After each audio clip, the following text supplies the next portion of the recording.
was pro-anti-colonialism. He wanted to basically like have an uprising. A dumb, boring, cookie-cutter Marvel movie that only exists to sell toys to children and obsessive nerds. Lighting a cultural powder keg that had been brewing for decades and ultimately going on to make over $1.3 billion worldwide. Billion! Let that sink in for a second. They've been made to seem more Malcolm X, and I think they're very much Martin Luther King Jr. This guy took a bullet for one of your people, not to mention he could snitch on your whole country once he leaves. Maybe you should try being a bit nicer. He's dismissed it as not a Pink Panther sequel.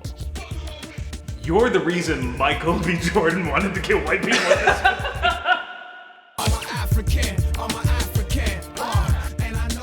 On June 30th, 1960, Patrice Lumumba, the first prime minister of the newly independent Democratic Republic of the Congo, presented a historic speech to the world. The speech was short but pointed. It was directly critical of brutal European imperialism in the Congo and the pattern of colonial rule across Africa that had existed for nearly 100 years. It spoke to the need for liberation of the entire continent of Africa from colonial rule. And it was a condemnation of racism and exploitation by Europe of the Congo and Africa as a whole for its many valuable resources. Not long after this speech, Belgium, who had controlled the Congo for decades, along with factions within the CIA and other dissenting factions within the Congo, fought to undermine the newly established sovereign nation.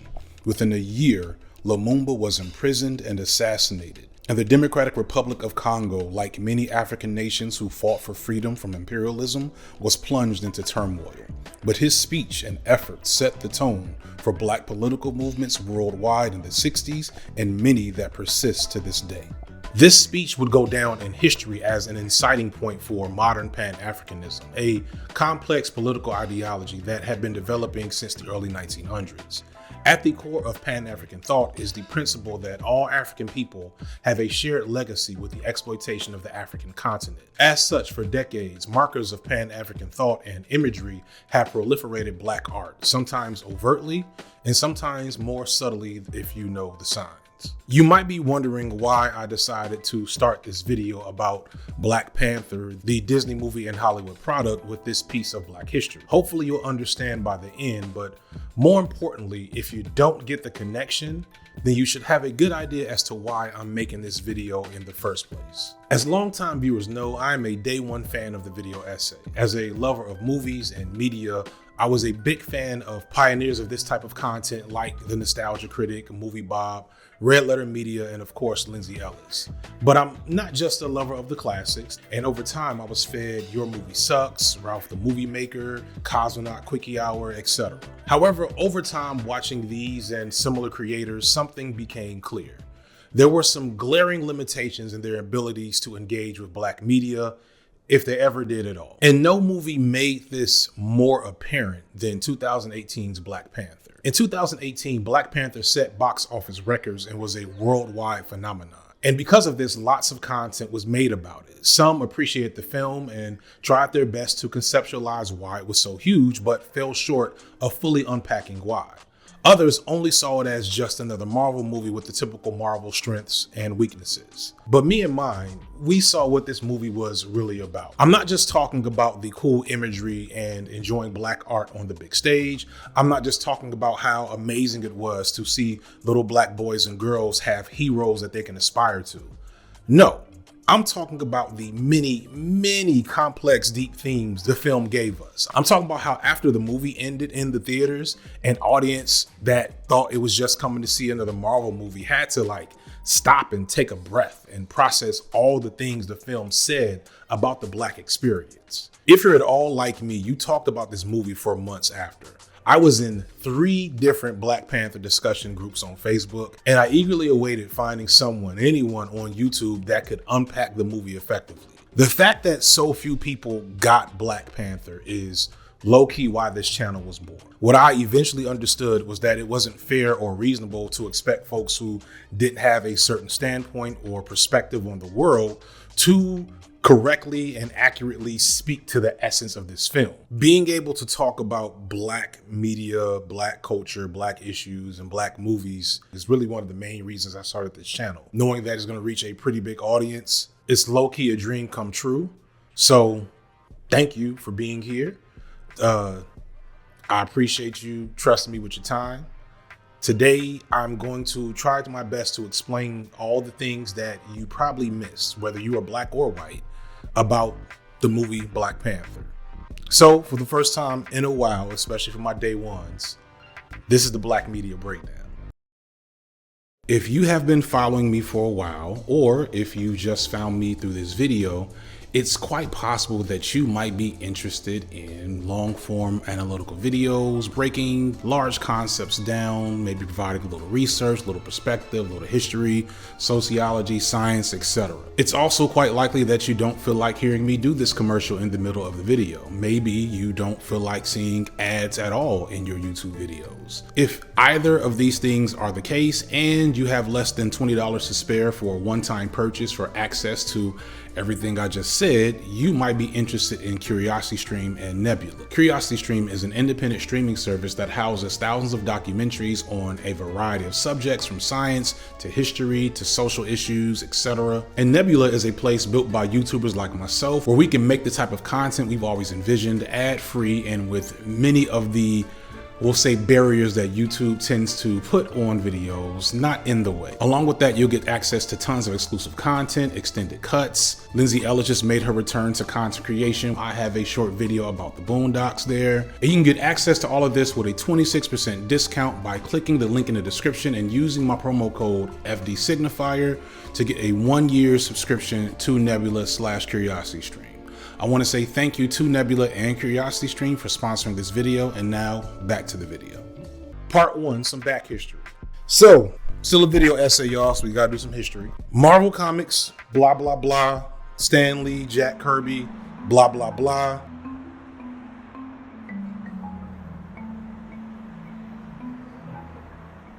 In the 1960s, Marvel kind of revamped itself to being a bit more forward thinking and creative, and they were going to make characters that felt like they lived in the real world. So their characters would have flaws, they would be more complex, and it would be the opposite of, infallible, perfect figures like Batman and Superman were at the time in DC Comics, who were dominating the industry. Our superheroes are the kind of people that you or I would be if we had a superpower, which sets them apart from all other superheroes published today and seems to be the reason that they're actually far more popular than any others. This leads to Spider-Man, the Hulk, Fantastic Four, and later the X-Men, but it's in Fantastic Four that we first get Black Panther.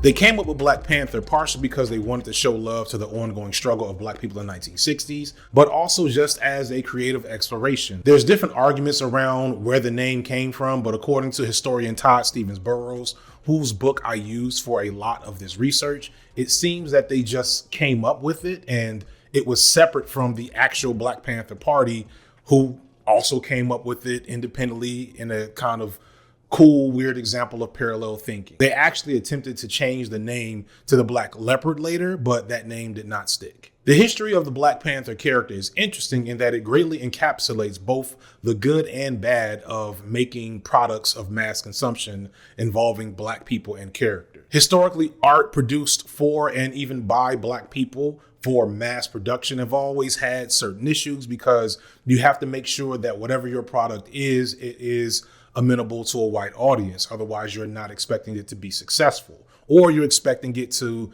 really dominate a niche area of a black audience. This was not the case for comics at the time, so they wanted to make sure it hit. And to do that, they did some stuff that was really dope, but also some shit that, is not so great. When the Black Panther first appears, he is a pretty interesting and radical concept. He's the first black superhero character, and he is subversive in a lot of ways, making him an African king, making his home in Africa technologically superior, making his enemy a colonizer. It's kind of shocking that this was made by a bunch of white dudes. So this was subversive because there was nothing like him at the time. Going forward, black characters tended to exist in a fairly familiar and salient space for their white audience. Lots of black characters from Harlem, lots of flamboyant, showy costumes, lots of niggas shooting lightning for whatever reason. But That wasn't T'Challa out the gate, and it worked. The Black Panther character, who low-key didn't show his face a lot, which may have been a reason why it was a popular character, became popular enough that he eventually became an Avenger.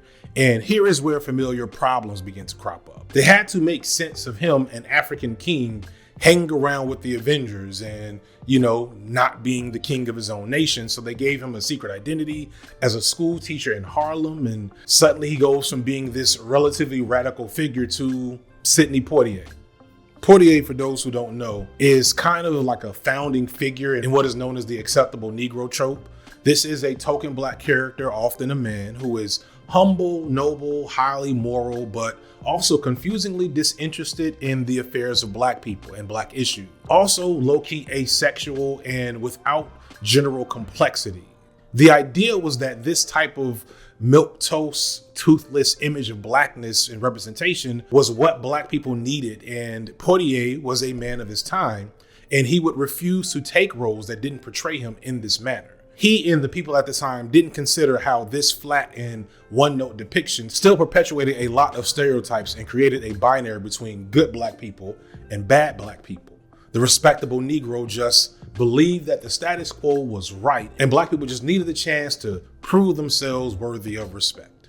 This is who the Black Panther was as a character for most of his existence, until Black writers took over the character in the late 90s. At that point, the character began to resemble what we see in the movies, a combination of Frank Miller's Batman and South African President Nelson Mandela. Under the care of writers Christopher Priest and Reginald Hudlin, Black Panther grew in popularity and in imagination. The world of Wakanda expanded. T'Challa married Storm from the X-Men, and they became the ultimate Black power couple in all of comics. He lost his powers, and then his sister got his powers, and then he got them back. I think he may have destroyed an entire universe, or at least a planet at some point in time, and so on. It's a lot going on in the comics. The Black Panther rose in the ranks to be one of Marvel's upper B-tier characters, probably right under Iron Man, Thor, and Captain America, with a solid fan base and potential for other mediums. Part 2, building to a blockbuster. By the 90s, which was a bad time for comics, Marvel was hanging on by a thread. And to stay alive, it sold off the movie rights to its most popular properties to various studios, that being Spider-Man, the X-Men, and the Hulk. This left them with their B-tier characters, like the Avengers, a vast array of intergalactic figures, and street-level characters like Daredevil and Blade. Fun fact, Wesley Snipes, who eventually played Blade, had wanted to star in a Black superhero movie for years and tried for years to get Black Panther made to no avail.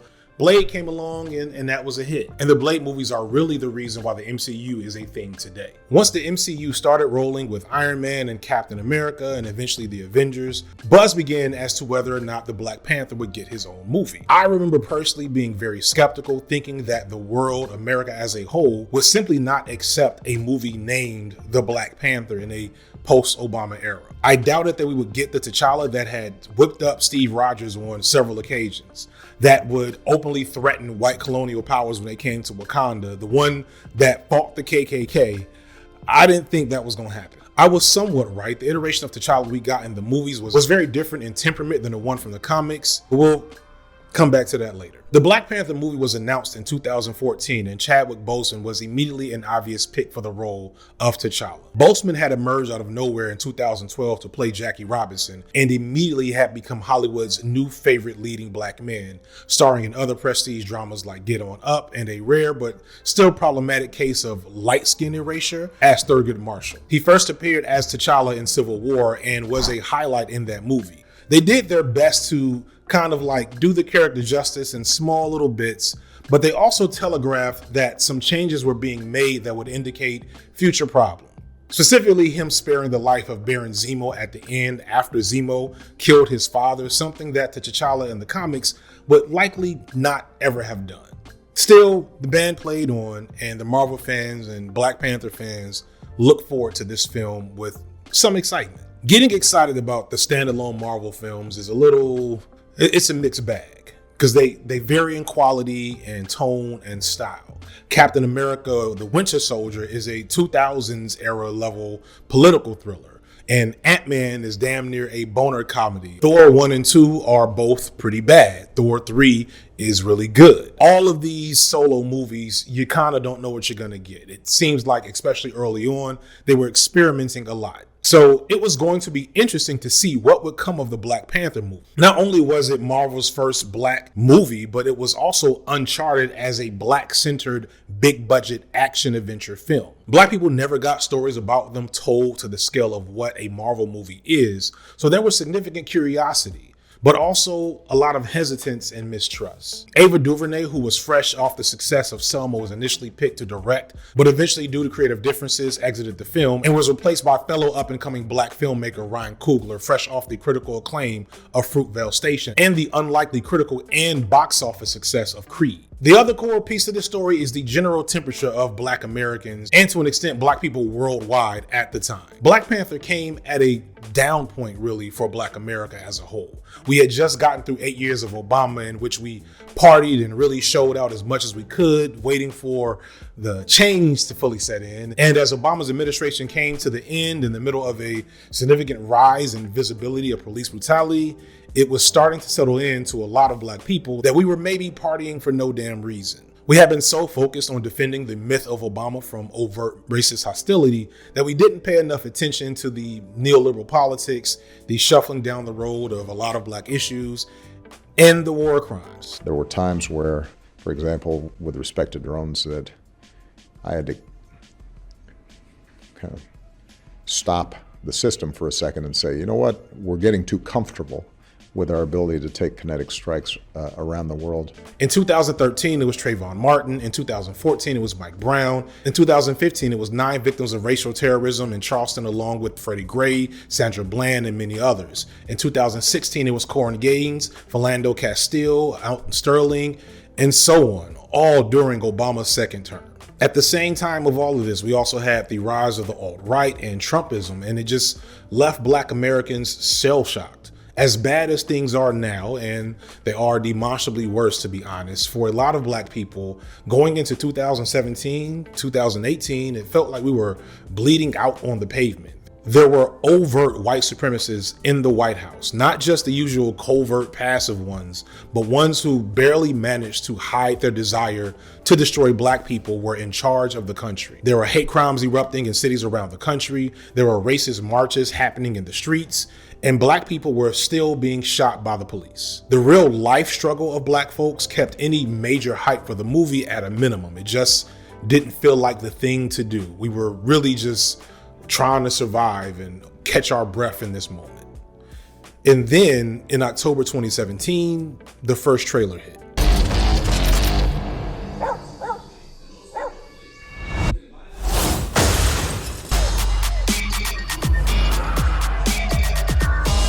This teaser blew the doors off any expectations that most Black people had. And it really speaks to probably the first thing that a lot of people got but really didn't get about this movie, which is that for generations of Black people in America, the images of Africa have usually been pitiful.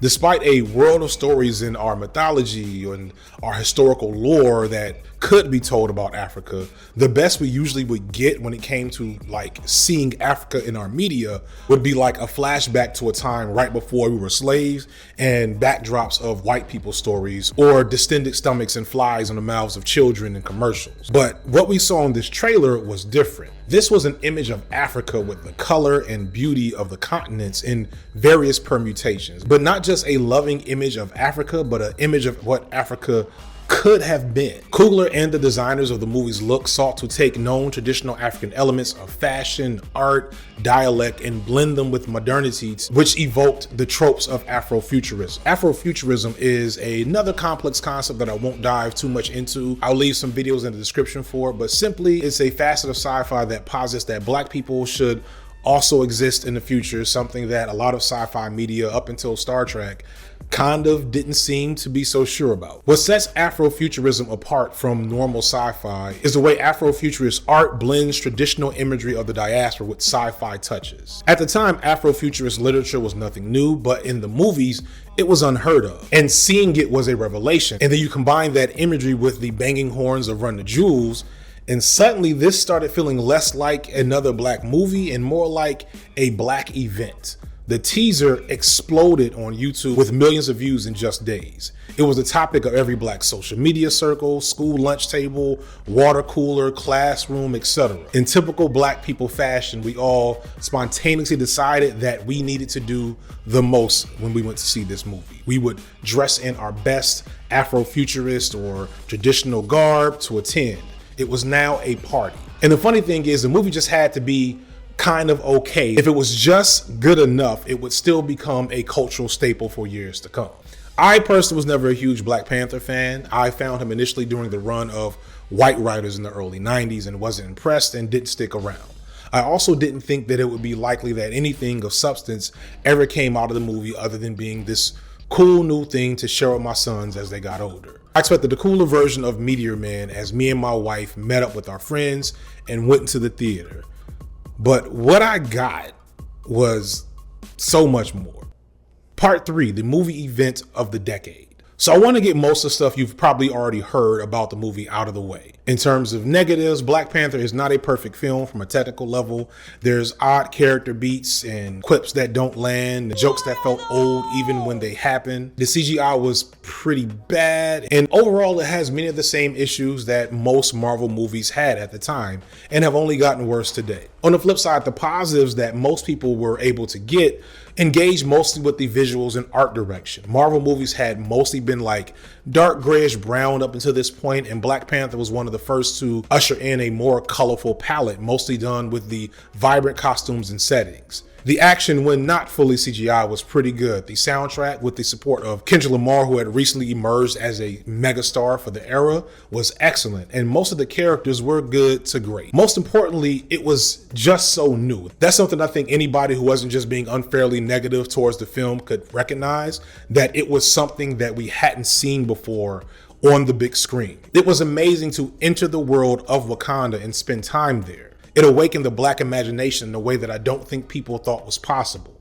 That dour feeling of hopelessness that felt like it was hanging over the culture, it disappeared, if not just for that 90-minute period. But it's so much deeper than that. Like I said earlier, this movie sent shockwaves through the entire diaspora, not just black folks in America, but Africans in and outside of Africa, worldwide, celebrated this movie and appreciated what it was doing. And what it was doing wasn't just about representation. It wasn't just cool to see black people on screen to this magnitude. The movie affected us. It said so much about the black experience, way more than any movie where a guy in a panther suit rides a rhino with battle armor is supposed to do. The Black Panther told this very powerful and affecting black story, or really I think a story about the black experience, about the black psyche. People went in expecting a superhero movie, and what they got was an examination of black colonial trauma, black generational trauma, internal black class struggle,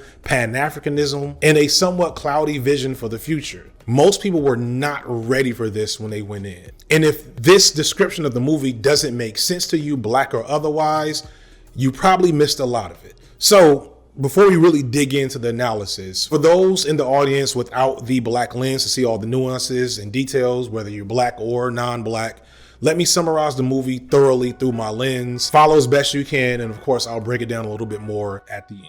We start out in the hood in Oakland, where Coogler is from. Everyone's favorite black man is planning some direct action. Then he is interrupted by the Boule. And the Deltas. Conflict arises because everyone's favorite black man has betrayed the Boule and thus must come stand trial. The next scene, that one alpha on the yard that everyone knows is talking through a plan with the chapter president of the Deltas about how they're going to save his ex-girlfriend who's an SG Row. He does it, and then later they plan the homegoing ceremony for his father. Next, we get Killmonger. He's a GDI with seemingly no interest in black Greek politics. He's getting his money with some ops and his main chick. More on that later. We come back to the yard and it's popping, and the Divine Nine are having a ceremony to officially welcome that one alpha on the yard into the Boule. The Deltas are dancing and looking fly. The Sigma are mobbing it up, not at all bothered by the fact that they gotta follow this one alpha, until the fucking Qs come being extra like they always are.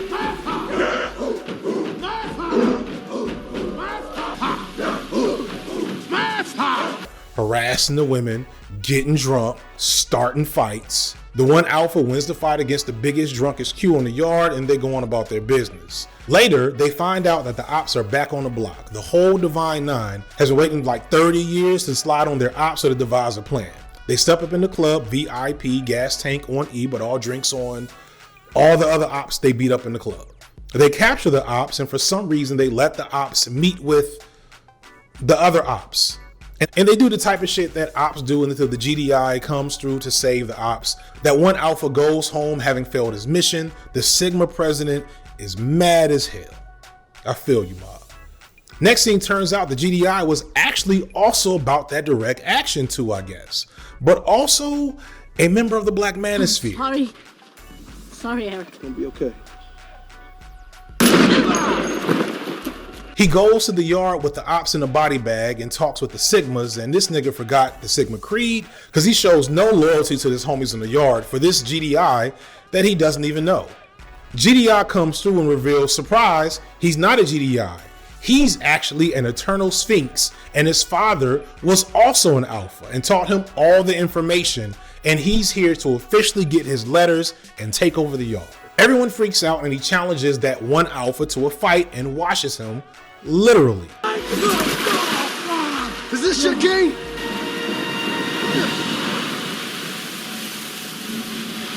He takes over the yard and immediately you understand why you can't let certain niggas into your fraternity because they don't know how to act. Or do they? Because low-key he's talking about direct action and I don't know, it seems like he's spitting facts, but then you remember this nigga's in the Black Manosphere, so he cannot be trusted. Sadly, he is also an op. The Delta and the SGO ex-girlfriend and his mama, who's probably an AKA, go to the only real niggas left on the yard, and I hate to say it, but it's the truth. It turns out it's the fucking Qs. The Qs may act dumb as hell, but they got some sense, and they feel like people just look down on them because they're smelly. They find that one alpha, and wouldn't you believe it, he's ice cold. They give him some drink, he gets right, and comes back for round 2 against the GDI Eternal Sphinx Black Manosphere nigga. The Sigmas disappoint me by fighting the whole damn yard in a power grab move. And they're winning until the Qs come through and just embarrass us. It is what it is, we earned this L. Sometimes you take an L. The one alpha in the yard beats the GDI, but realizes, you know what, my man's is wildin', but he be saying some real shit. So, you know, we'll see what happens and everything is cool now, maybe the end. There's a strong chance that very few of you watching this got all those references. That's okay. That's kind of my point. Coogler put in so much subtext and thematic resonance under the surface and in spaces where few would see that it makes complete sense that most people didn't get it. That's one of the beauties of Black art, that the Black experience becomes a cipher for seeing things that aren't obvious. But as I said earlier, I can't stand that for as big as this movie was, so many folks, including a lot of Black folks, didn't get all the things. So now with more detail, I'm gonna break it down for real. Part 4, The Point. At its core, this film is about the two-sidedness of being Black, the double consciousness, the paradoxes and conflicts and juxtapositions that are inherent to the Black experience across the diaspora. It's the Black elites versus the Black working class, Black men versus Black women, the Black American experience versus the greater diaspora experience, the Black elders versus the Black youth, Black pain versus Black liberation, and probably most concerningly, Black art and creativity versus commodified corporate art in Hollywood. I think the vast majority of Black viewers felt these themes in some form in the movie, even if it wasn't fully articulated. But that is why it connected with us so powerfully. If you want to know why this movie was so huge, why like literally people that did not see a single Marvel movie or care anything about a comic book character or anything like that went to see this movie, is because when we came back, we said, yo, you gotta watch this. It took private conversations and thoughts that we would have only in community and then put them on display in the open for the world and each other to see, forcing us to like look at them, acknowledge them, and hopefully start unpacking them. One of the main comments I remembered hearing from my peers was, I was not ready. And I wasn't. I cried at this movie. But let's get into it. The core conflict that gives us most of the thematic weight is between T'Challa and Killmonger, who represent so many things in their juxtaposition of each other. Killmonger is inarguably Marvel's best villain thus far. He is black pain and trauma personified. Don't trip. I'm gonna take it off your hands for you. These items aren't for sale. How do you think your ancestors got these? You think they paid a fair price? Or did they take it like they took everything else? Killmonger is the rage that so many black folks have felt at a time come to life and given all the tools physically and psychologically to channel that rage into action, into an extent, radical action. While so many were attracted to Killmonger's radical nature, for me, what was most compelling was his pain. Not every black person has the privilege and talent of T'Challa or the charisma and fortitude of Killmonger, but most black people of the diaspora can relate to Killmonger's pain.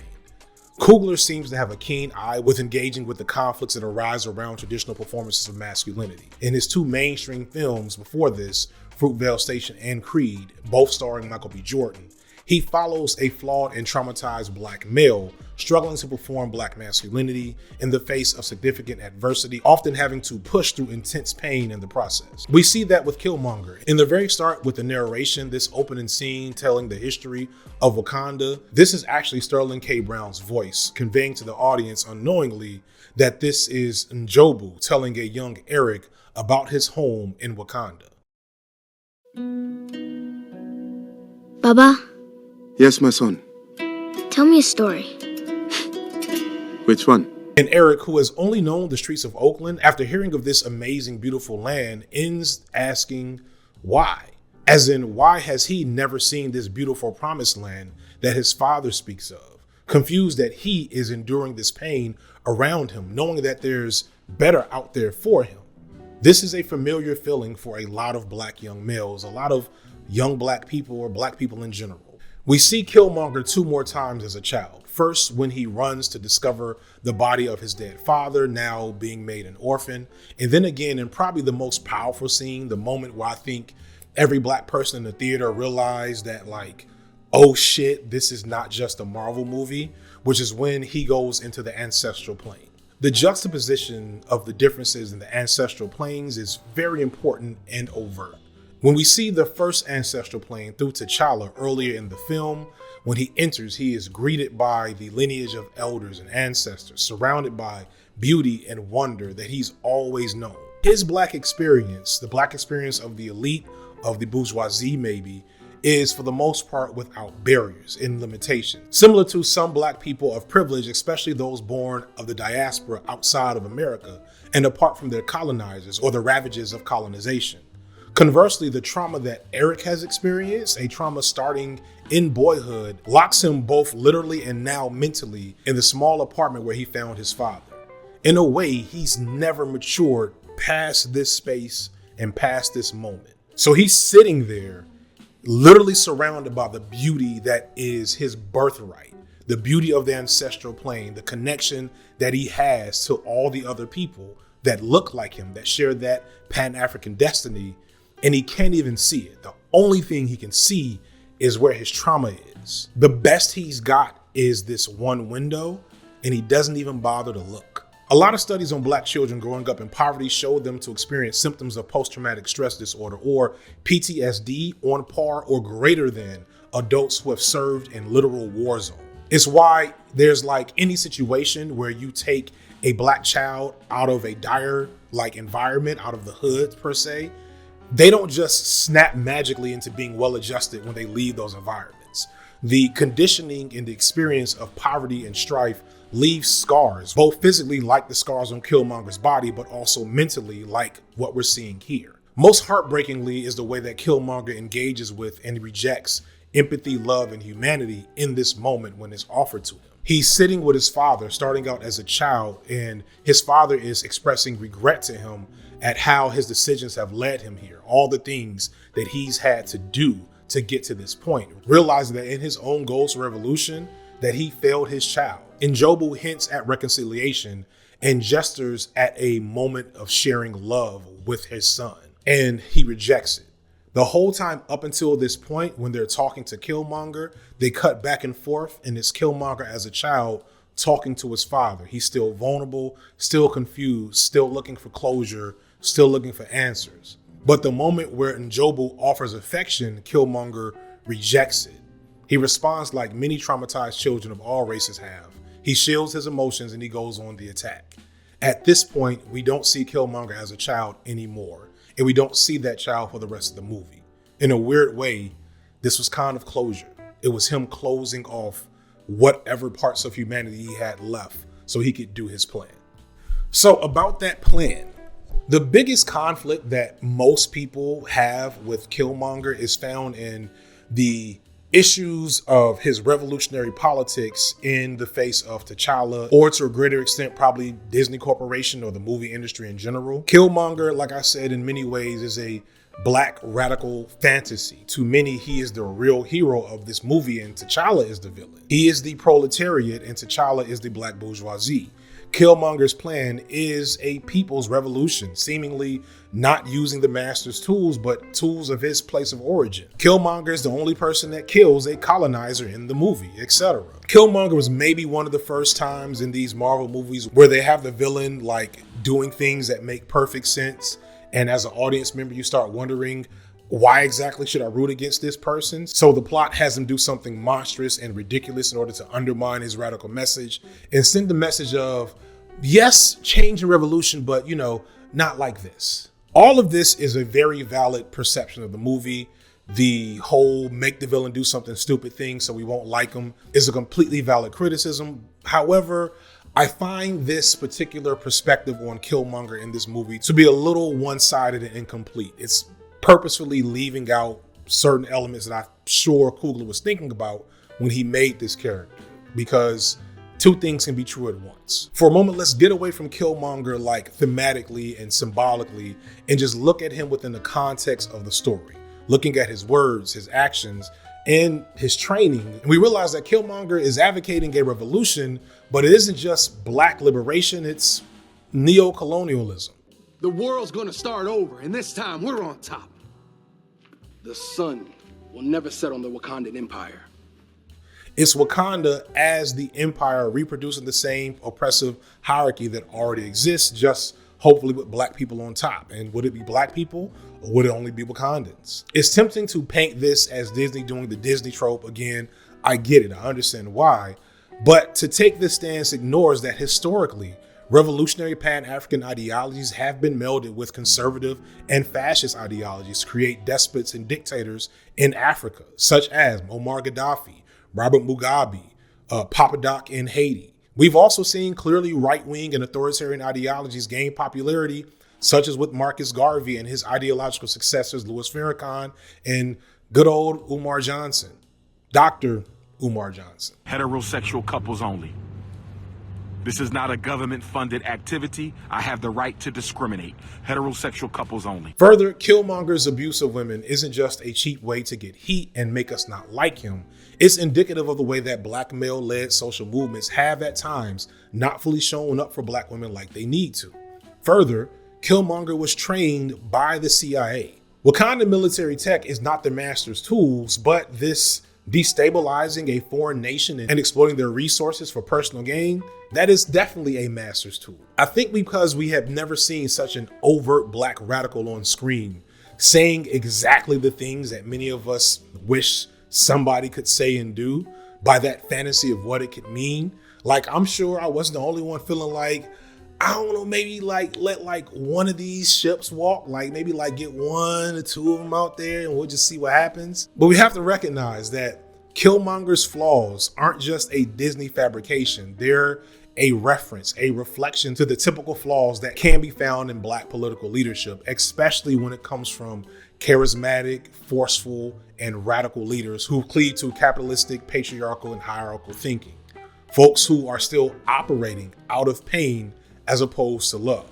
I don't feel comfortable airing out the dirty laundry of black political movements throughout the years, but if you have any knowledge of the variety of black political movements that have happened in America over the last 50, 60 years, and you know that a Killmonger or two has already walked and done a lot of damage, some of them are in jail now. So you can definitely blame some of this on Marvel. I'm sure there's a version of this script that doesn't undermine black radical politics, but we also can't gloss over the fact that Killmonger's despotic tendencies are not just a fabrication of Hollywood. It's manipulative coming from Disney, but it's not unfounded. Fred Hampton himself warned of the possibility of neocolonialism and black capitalists coming from the type of energy that Killmonger was showing. Not a never-revolutionary, but an ex-revolutionary. So it's Papa Doc. They brought on a successful revolution. That thing in the Mile was a bitch. Bantu freedom fighters, all that kind of action. What we're saying is that it's the end. No education, the people to take this local foundation and start stealing money because they won't be really educated to why it's the people's thing anyway. What they doing? You might get people caught up in the emotionalist movement. You understand me? You might get them caught up in because they're poor and they want something. And then if they're not educated, they want more. And before you know it, they'll be capitalists. And before you know it, we have Negro imperialists. So on the flip side from Killmonger, we have T'Challa. And I'm not going to mince words. T'Challa is probably the worst part of this movie and a very big disappointment for the character from the comics. And this is on purpose. And, you know, part of me wonders if Coogler was going to like have him go through an arc where he becomes the T'Challa that we see in the comics. Sadly, we know that's not going to happen. I'm sure they have plans in the future for, you know, Black Panther, but the one we got in 2018 really wasn't it. The reason for this is that he's mostly a narrative device for the audience to like place themselves in the shoes of. And that's because we have to project upon him the difficulties and trepidation that he has for addressing the needs of his people and to an extent or symbolically black people worldwide. The conflicts and issues of the black experience, the decisions and ideologies and values that we are constantly juggling in conjunction with survival, that is what T'Challa is doing in this movie. And thus, he really can't do anything else or it doesn't work. He's mostly a foil for all these other experiences and perspectives until it's time for him to make a decision in the end, which we'll get to. So how is T'Challa a foil? Well, first and foremost, he's the opposite, where Killmonger, low-key, probably the real main character, is trauma. T'Challa is privilege. Where Killmonger is alienated from his heritage, T'Challa is deeply rooted in it. Where Killmonger is seeking liberation, T'Challa is fine with isolationism and then the status quo. This is mostly shown through the four women in T'Challa's life. They represent different forces that pull on the black psyche. Nakia, his ex, wants progress and to move forward. She, who has also spent time on the outside, sees why Wakanda should do more for the world. His mother, on the other hand, just wants to protect her family and see them well. She has already kind of exited from political or revolutionary action. She's old. She just buried her husband. She's like a lot of elders who have already been there and sacrificed for black causes through their lives. And she just wants to chill and wear dope hats. Shuri, the little sister, is the hope and joy and talent of blackness. Black ingenuity unbridled by hatred and not giving it the time of day. She is what we aspire black youth and black excellence to be if white supremacy and all these other issues aren't in the way. And Okoye is tradition and duty and loyalty and taking care of your own, the real strength and power of any black political movement. T'Challa is bland because the women that surround him have to be the color, because they have to represent all these other aspects of the black world. And in that, T'Challa is actually very relatable because, like most black people, when you're looking at all these aspects of what it means to be black, you kind of find yourself trying to figure out which one is the real thing to believe in, to see yourself through. Which one do you give your energy and time of day to? That constant confusion around your racial identity can sometimes be exactly what it feels like to be black. Like one of my homies said that being black is scrolling through Twitter and seeing a picture of your aunties at a cookout, followed by some badass girl you wish you could talk to, and then a TikTok seeing your cousins do a dance, and then maybe seeing an ad to buy crypto, and then seeing a black man shot by the police. And like all of this is happening within a matter of minutes. Which of those things is the appropriate thing to understand myself through? What do you give your time and energy to? Especially in T'Challa's case, as a leader and a benefactor of so much culture and privilege. If anybody needs to take that decision seriously, it's him. T'Challa is a child of the black elite. Maybe you could even call him, like I said, the black bourgeoisie or black excellence. This is a topic I've tackled before from the standpoint of how my generation and younger generations are kind of waking up to the fact that the concept of black excellence is a myth, and pursuing this idealized image of black exceptionalism is a trick to get us to continue to buy wholesale into capitalism because so few of us are able to make it. So those of us who do make it feel like we really need to make it. But that's another video. I'll leave some in the description to kind of break it down more. But what I personally haven't fully engaged with is the experience of growing up under that ideology, how becoming aware of the disparity between you and maybe like your cousins from the other side of town is its own type of unique psychological challenge. There's a survivor's guilt and an internal conflict around just being able to enjoy not being in the struggle because you know so many others that look like you are in the struggle, and you fear, am I doing enough about it? Am I resting and being too comfortable in my own blessings and privilege and not being empathetic and proactive enough to those who don't have what I have? In this, I think it's clear that T'Challa agrees with what Killmonger wants to do.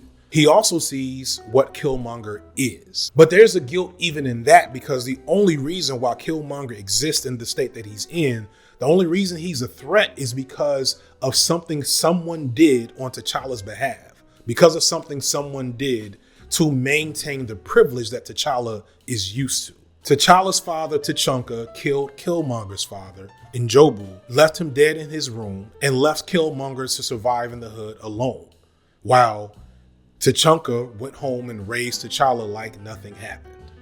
That's fucking awful. And this brings up another conflict which T'Challa gives us, which is black youth versus their elders. The reverence of elders and ancestral worship is a core element in Wakanda, and it's a near universal thing in many cultures across the diaspora. Black youth love their elders, admire and celebrate them in a way that I think is unique to us, in a way that I love seeing. We look at them with reverence, in part because we know what they must have went through just to still be here. When T'Challa first goes to the ancestral plane, it is a moment of ancestral worship, and it's beautiful. And T'Challa basks in this beauty because as far as he knows, as far as he can tell, none of his ancestors have done anything to guide him wrong. This is again juxtaposed to what we see in Killmonger. So we admire and aspire to the strength and perseverance that has brought us to whatever good space we're in. And we tend to cleave to the wisdom of our elders and respect their opinions. But this relationship is not always rosy, as the conservatism of older generations often clashes against the progressive nature and forward-thinking reality of the youth. The sacrifices of elders is what makes it possible for us to do what we're doing now. But some of those sacrifices were dehumanizing or bad for the community. Some of them were born from anti-black sentiment that allowed some to progress while others fell behind. A perfect example of this is the '94 crime bill. While we tend to blame, and rightfully so, Joe Biden for that bill, the thing that a lot of people don't like to recognize is that a lot of black people and the politicians that they voted for that bill because they thought that they were only going to put the bad ones in jail. That only the bad ones were going to get harassed by the police. And we see how that worked out. We idolize and love our elders, those who made it, but we don't want to always engage with what they had to do to get there. And it's hard to not want to just keep it in that magical space. So at the beginning, shielded from this past crime, T'Challa idealizes his elders. But later when he learns the truth, he's faced with the reality that he's going to have to redefine his views on his elders, which also means he's going to have to redefine his views on himself. The last major conflict found in T'Challa is the reflection of the diaspora wars inherent to conflicts with Pan-Africanism. I can't and won't dig into the breadth of what those conflicts are that exist between Black Americans and the rest of the diaspora. I'm sure that this video will make it to the diaspora wars people on Twitter, and I don't care. I don't want any part of that. I'll leave some videos that touch on it in the description though. But the short version is that Black Americans have a unique position within the diaspora, as we are of it, but much more disconnected from it at the same time. Within that though, we also set the tone on what Blackness is and what it looks like worldwide in a way. At the same time, Africans in Africa and abroad have a much better connection directly to the culture and history of the African continent. We are all the diaspora, the shared community of Africans living and surviving Blackness across the globe, but there's always been some conflict between African Americans and Africans abroad. In many ways, Black Americans don't like to associate with Africans fully, greatly due to the way Africa is depicted to us here in the States. You have so many Black Americans saying that I'm a Black American and we're different. You have a whole group of Black people saying that they're not really Africans, that they're Israelites, and vice versa. Africans tend to look down on Black Americans greatly due to the way that we're depicted in the world, to the world outside of the States. Black Americans are seen as uncouth and radical. In the movie, they even speak about Njobu and Nakaya being radicalized by their experiences in America. And so there are real experiences that Black people have had within the presence of Africans feeling like they're being othered in their own country by people that don't understand what they've been going through. In my experience, many Black Americans both envy and resent Africans. Resent in that we have been taught to view Africa as poor and backwards and without civilization, inundated with images of warlords and starving children, etc. But we've also seen the beauty and culture that exists there and the ties that many still have to their ancestors and their history that was stolen from us during slavery. I think there's a sense of loss there that some Black Americans cover with derision toward that culture, partially because we know they have something we can never have. Something as simple as food can illustrate this. Like, I love soul food, and there's an interesting history of how Black people developed many dishes of soul food as a byproduct of surviving slavery, whether that be fried chicken or collard greens or whatever dish you might get from your favorite soul food spot in a Black area. There's a love and culture there that I appreciate. I also love jollof rice. I don't know a lot about the history of jollof rice, but I'm pretty confident it doesn't have anything to do with being owned by white people. And I'm a bit jealous. And I think somewhere in that jealousy that I'm talking about, plus the real conflicts that are very legitimate between Black people and African people in America, there is a need for the concept of Pan-Africanism that permeates throughout this movie to kind of engage with the conflict between the American and African characters. So when we see Killmonger and T'Challa face off, we see many of those conflicts in action. When they first face off, Killmonger is so much more ready because he has so much more to gain and so little to lose. Aside from just the fact that T'Challa is the Black elite and a prince, etc., he, like other Africans, or like many Africans, not all obviously, has had the benefit of growing up only around Black people apart from the people that colonized him. And as such, the mental scars that come with that, the mental and physical scars that Killmonger feels, they give him the edge here because Killmonger is like, I've already been through things way worse than anything you can imagine, so I want all the smoke. He has his Black Air Forces on. T'Challa is dealing with all this bigger stuff. He knows that he stands to lose so much and that the world might stand to lose a lot. And he isn't sure of himself, and that's why he loses. And this is why I think the movie tries to deliver its message. In T'Challa's second trip to the ancestral plane, he is offered peace in the afterlife with his ancestors. Instead, he rejects that, and he actually confronts them with the mistakes that they made, which in many ways resemble divesting and taking themselves out of the issues of Black people. He confronts them with the mistakes of the past and how they allowed all these issues to just fester while others struggle. And then he finally takes personal agency and decides to move forward with his own agenda, trying to put together all the different influences that he's gotten from the women in his life. And he decides to move forward. But first, he has to deal with Killmonger. And after that is where things start to get disappointing. But before I get to that, the last major conflict kind of nestled into this film is the ongoing conflict between Black men and Black women. Though I really think it's more of a mild commentary on the roles Black men and women play in liberation movements. I won't do a full deep dive into the history of internal conflict between Black men and women and civil rights and liberation movements worldwide. There have been times where things have gone well and times where things have not gone so well. The civil rights movement of the 1960s, which is the one that most people idolize and idealize in Black history, was very church-based and relatively conservative and thus patriarchal, and the mistreatment of women during it caused actually a significant split between various factions within the civil rights movement that we just don't talk about. On the flip side, the Black Panther Party was overtly and explicitly egalitarian, at least on paper and mostly on practice. I want to be very clear.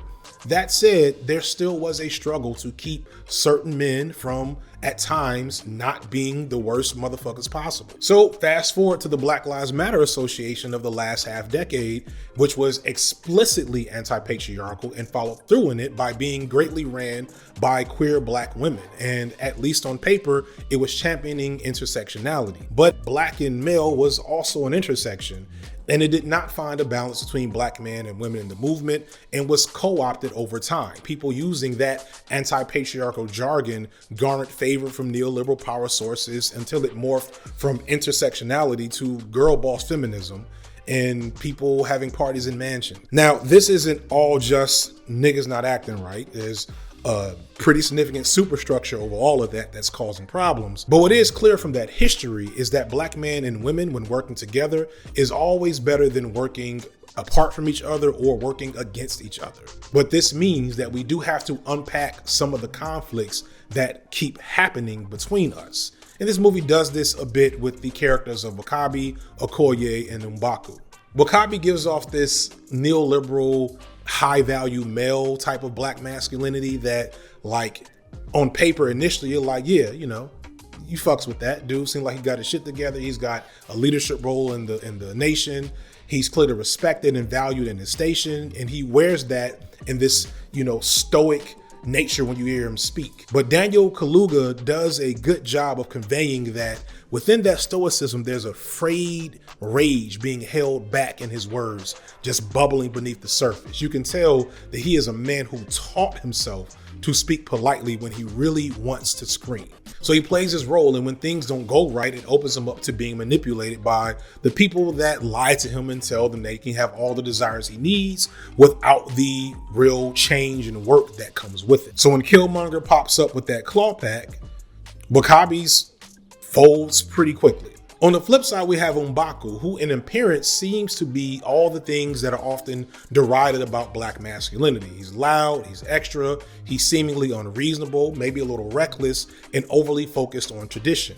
There's another slight commentary here because this is often the way that working class Black men are slighted within community. While everyone loves to celebrate the Black male elites, the doctors and lawyers and educated brothers, understand that it's the around the way brothers that literally make the world go around.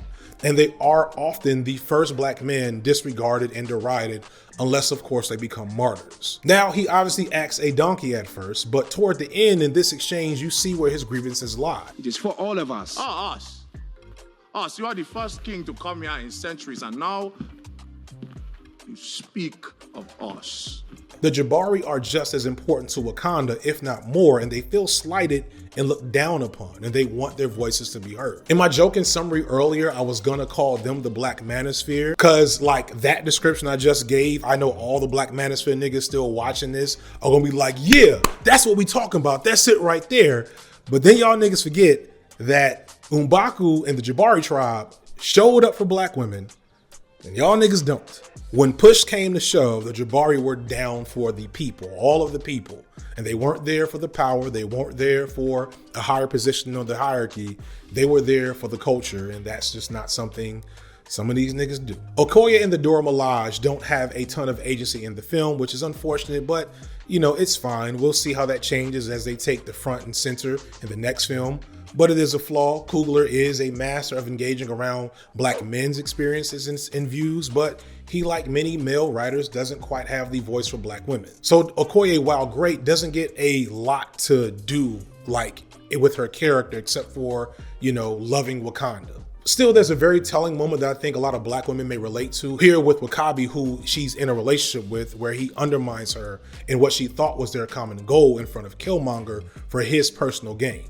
And again, this is how some Black men, both working class and college educated, are willing to dismiss the needs of black women and maybe sometimes other black people who they are in community with for the sake of seeking power and status. That is not a thing that is only for black men. Candace Owens is a thing, but I thought in the movie at the time, that's what was coming across. Later on, we get this final scene where W'Kabi swallows his pride and listens to his partner and submits to her in a powerful visual metaphor that a lot of men need to consider.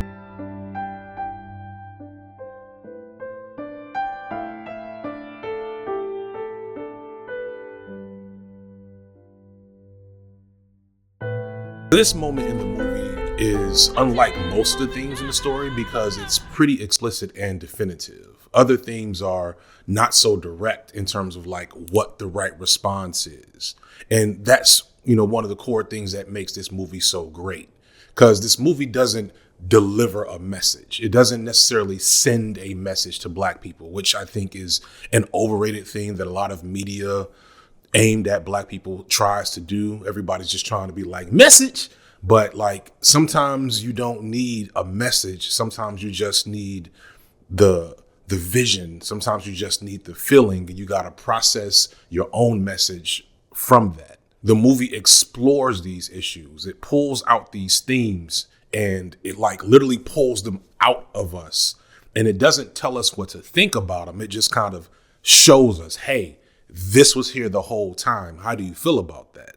So that's why I think a lot of folks felt like so raw and vulnerable after watching it, and why there was such a need for discourse in a lot of black circles, because so many of us like were feeling these things and thinking these things in the movie and just hadn't put thought and words to them in the way that the movie was forcing us to do. All of these complex issues, all of these conflicts, none of them have a demonstrably right side that always makes sense. It's all going to be contextual and situational.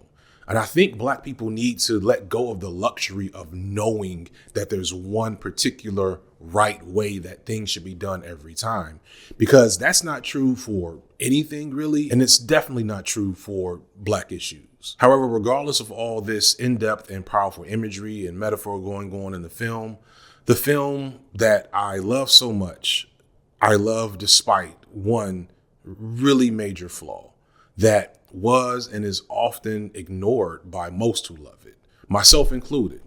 And that's its clear alignment to the status quo, and the fact that despite all of this radical engagement with blackness, this is a Hollywood product, and we have to be critical of that.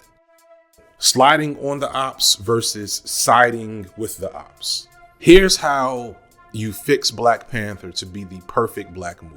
In this scene, Claw, an Afrikaner of the European settlers who came to South Africa, his people who are responsible for many a historical atrocity of Africans, a murderer, a weapons dealer, meets with Agent Ross, a Fed whose organization is also historically responsible for numerous atrocities of many African people, a murderer, a weapons dealer, except currently acting as one of the good ones. I do appreciate your help, Musa. You see that? It's called diplomacy. It's telling that Claw spills the beans on the truth about Wakanda, exposing the fact that Wakanda has valuable resources, because in real life, in this situation, that's exactly what he would need to do. Ross wouldn't be like, oh, what do you mean? He'd be like, oh shit, we have a whole new set of black people to exploit and get resources from. They're weapons. Weapons? Makes my arm cannon look like a leaf blower. That's a nice fairy tale, but Wakanda is a third world country, and you stole all their vibranium. I stole! So in my perfect vision of this movie, Agent Ross and Claw in this moment plan to collude and undermine Wakanda internally, as well as betray the goals of Killmonger. They each use their black counterpart to pursue goals for their own typically very evil white institutions. Maybe Killmonger comes to his senses and helps save the day at a critical moment. Maybe T'Challa recognizes what Killmonger is doing, and I don't know. That part I'm not sure of. I don't get. I just know that it'd be nice if Killmonger didn't spend parts of the movie attacking black women, and T'Challa didn't end the movie the way he does. I'm a good writer. I'm sure I could figure it out. Brian Coogler's a better writer. And I'm just as sure that he could have done something different if he had had the chance. But I don't think he had the chance. Even just not making Ross a federal agent, a change I'm sure Marvel would have been okay with, could have been better. The CIA is literally the most historically evil military organization in the history of America.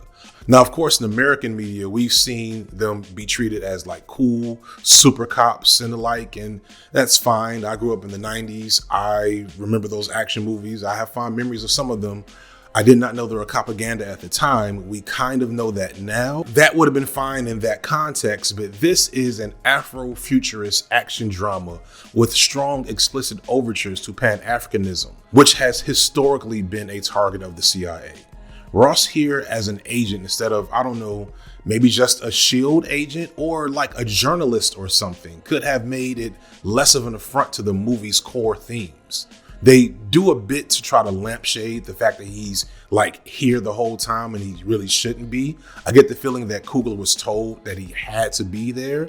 So his response was to make a joke out of it with numerous "white boy, why are you here?" jokes. You cannot talk. One more word and I will feed you to my children.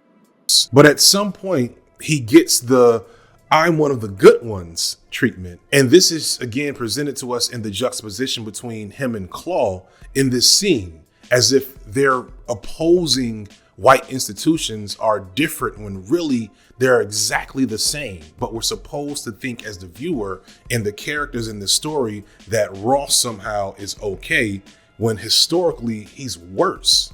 The worst part of Ross is his very small moment in the very final scene of the movie, which I really wish I knew the lore behind this. The movie ends first with this still very cringe moment where T'Challa pops up in the hood with his Maybach spaceship or whatever, and is giving Dinner with Jay-Z vibes. It's giving bring Bitcoin to the hood vibes, because like after all this talk and all this drama and this amazing final moment and final words of Killmonger before he dies, and like all this engagement with the Black experience and this moment of like conflict between T'Challa and his ancestors, where he decides that he's going to make a difference for Black people across the continent, when he himself comes to buy into Pan-Africanism, his first step is to build a library and a basketball court in the hood.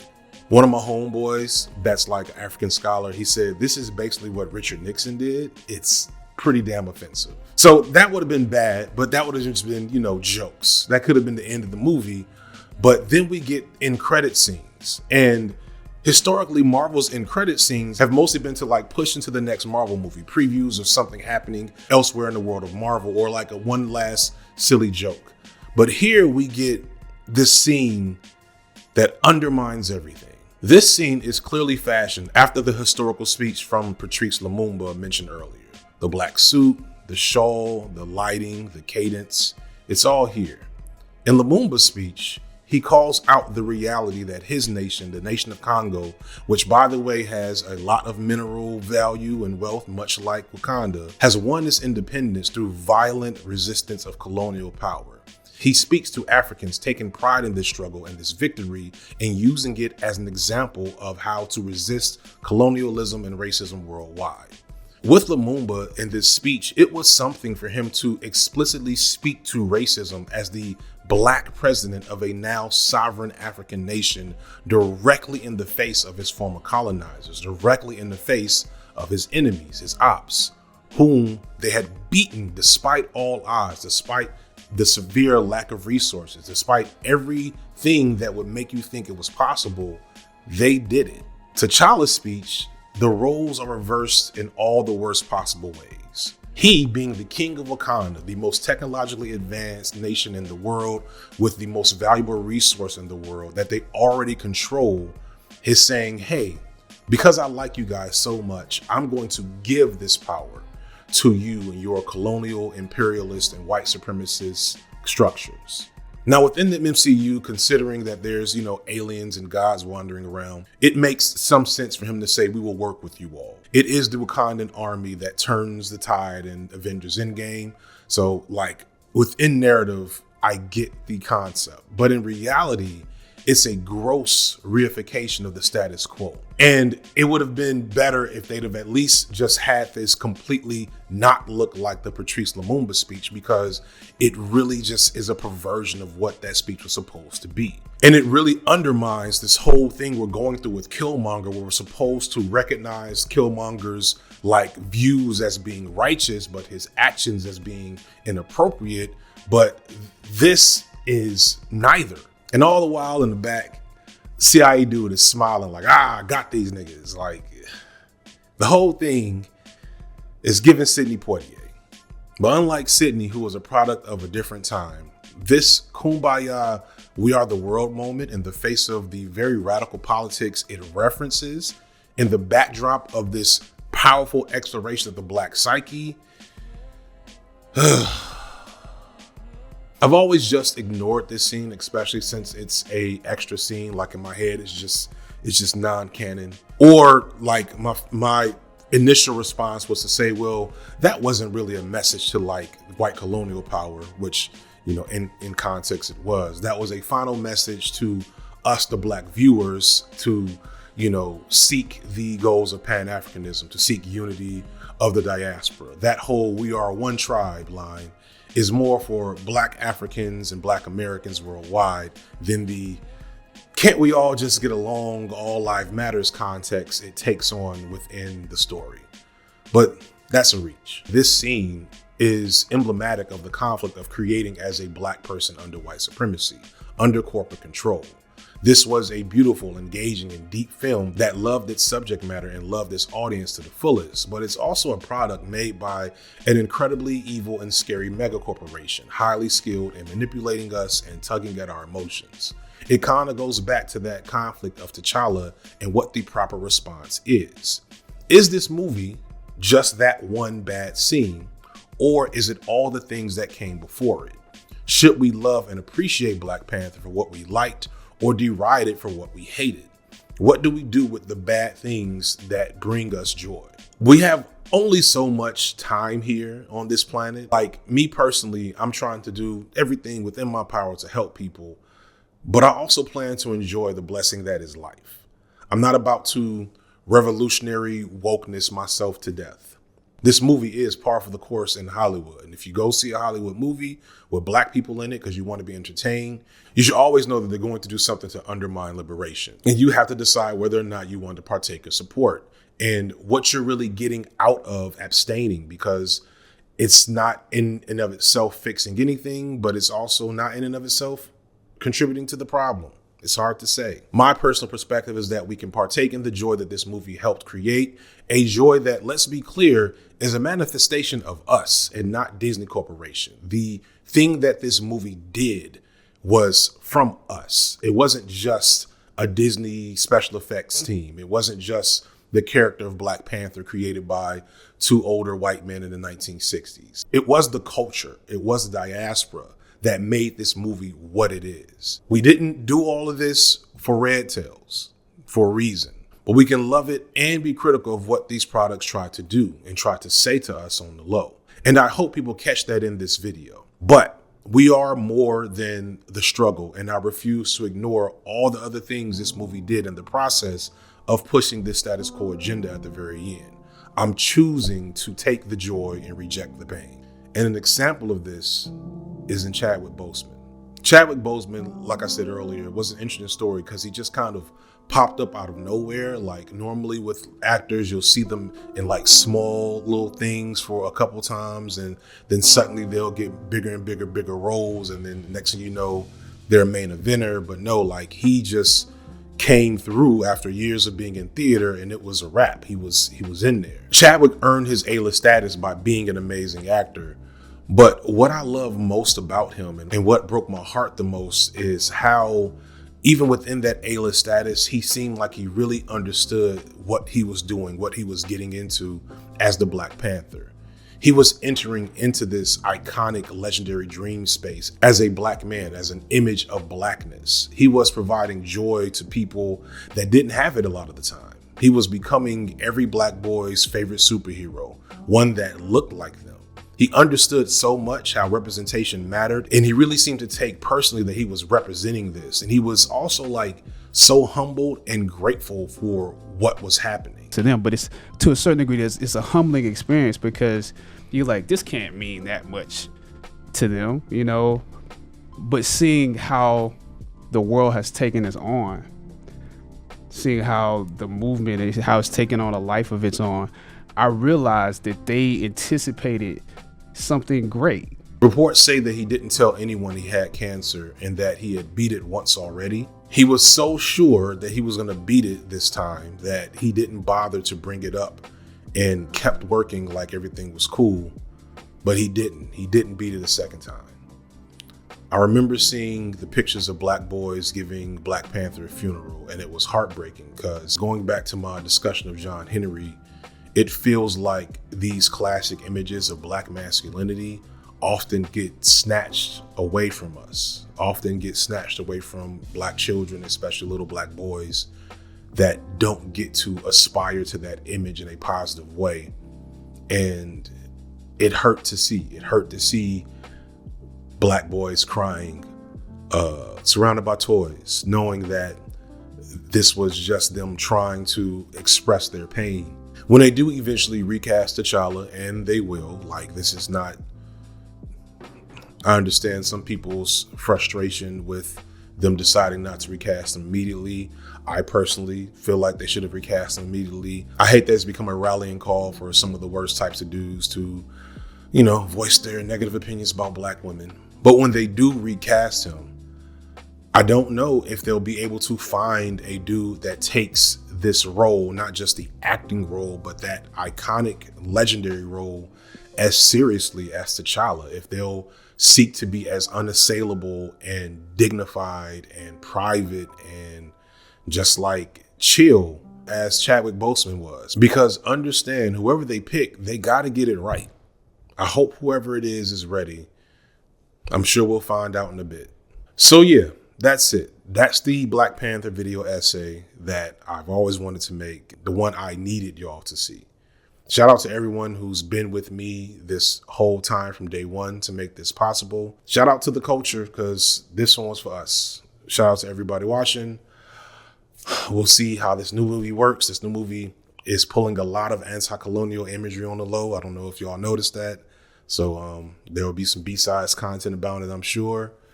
And yeah, that's all I got for y'all today. Peace.